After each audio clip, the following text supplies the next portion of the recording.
Nakakakilig na engagement proposal nila Dominic Roque at Sue Ramirez pinasilip na sa publiko.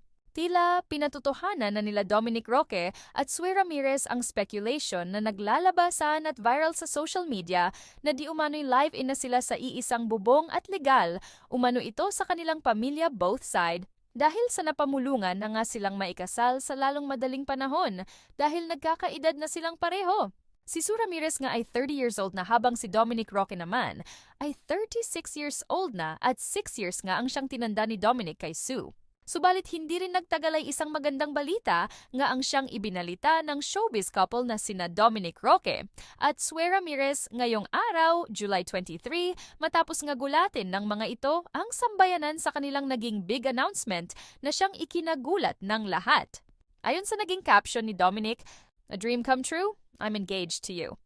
Sa pagkakataon naman na ito ay marami namang netizens ang siyang kinilig at nagulat sa big announcement ng dalawa sa social media. At masasabi umano nilang napakaganda ng pasok ng 2026 mula sa kanilang magkasintahan dahil sa hindi na nga pinatagal pa nila Dominic at Sue ang kanilang relasyon bagkus diretsuhan ang naging mag-asawahan dahil both side naman daw silang sure sa isa't isa. Bagkus marami man nga daw ang kumukontra at tumututol sa kanilang relasyon nung una, ay hindi sila nagpapadala sa sinasabi ng mga ito. Dahil wala na nga daw silang magagawa para lang sundin at gustuhin ang kagustuhan ng mga ito. Para lang maging malinis ang tingin ng mga ito, sa kanila ang mahalaga umano sa kanila ay tunay ang kanilang pinapakita at pagmamahal sa isa't isa.